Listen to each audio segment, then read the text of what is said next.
Aside that this has the same design language as the Oppo Find X, this color option I have here has a leather textured feel at the back. This I really like. It makes the phone really comfortable to hold.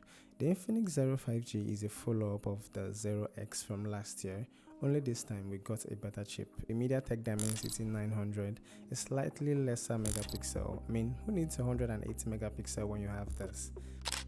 5000 mAh battery with 33 watt fast charging, 8 gigs of RAM which you can expand to 11 gigs by using 3 gig out of the 128 gig internal storage. You also got Android 11, 1080 by 2460p, 120Hz refresh rate display, and it is fast. And also we have a unibody design compared to the last year's flat edge design. Fingerprint sensor and volume rocker to the right, microphone up top, dual SIM card / memory card slot to the left, Type-C port for charging, 3.5 headphone connection, and speakers which fare really well.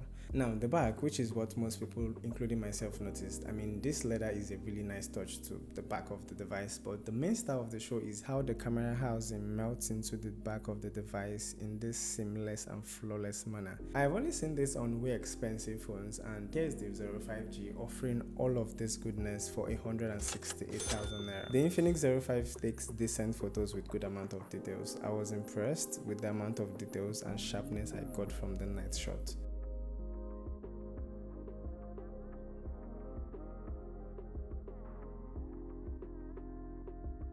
You're mostly going to use the 48 megapixel main lens and the 13 megapixel telephoto lens and maybe the 2 megapixel micro lens. You also got 2 dual tone flashlights. This will come in handy for night shots. And on the selfie side of things, the Infinix Zero 5G is rocking a 16 megapixel sensor which can shoot 1080p 30 fps, and also the microphone. And the rear camera can go as far as 4K 30 frames, 1080p 60 frames, and 720p 30 frames. I feel the size of the Zero 5G makes the display perfect for consuming content. I did not have to struggle to reach the control or notification panel, which is a problem I have had with most Infinix phones. This is a 1080 by 2460p display with a 120Hz refresh rate, which I find soothing while scrolling, gaming, or reading. This is so smooth, it makes the device feel so fast, and if you do not like the animation, you can turn that off in the settings, which makes this phone even faster.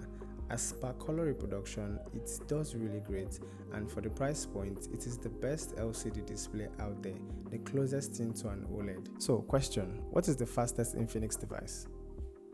It was so fast, I felt comfortable using my personal SIM card in this device for a whole day, and trust me, I enjoyed it. And the battery also held up very fine. It took 10 minutes for this to go from 0 to 22%. Now the 8 gigs RAM is nothing sort of slow, and you can also take 3 gig out of the 128 gig storage to make the RAM a total of 11 if you need to boost performance and speed. In my opinion, they would have just made the whole thing 11 gigs at once, but they decided to show off.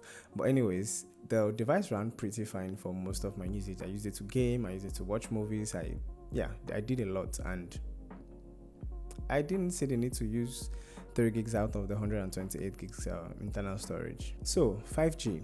Currently, it is available to only 32 countries, and I do not think the reason for you to pick one of this up is mainly because of the 5G connection it has.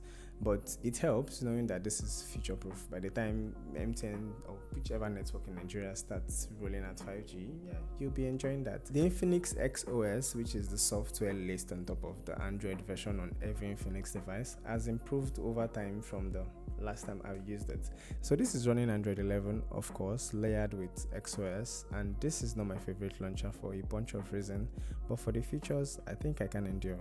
You have a new navigation style, leaving me with a cleaner home screen. This now has an easy to understand kids mode, giving you control over what apps your kids are exposed to and the contents they consume. The theft alert feature turns your phone into a crying baby when the charger is pulled out. The peak mode lets you keep your chats as private and away from people as possible. WhatsApp mode shuts down all other apps so you can focus on your chat and save more power.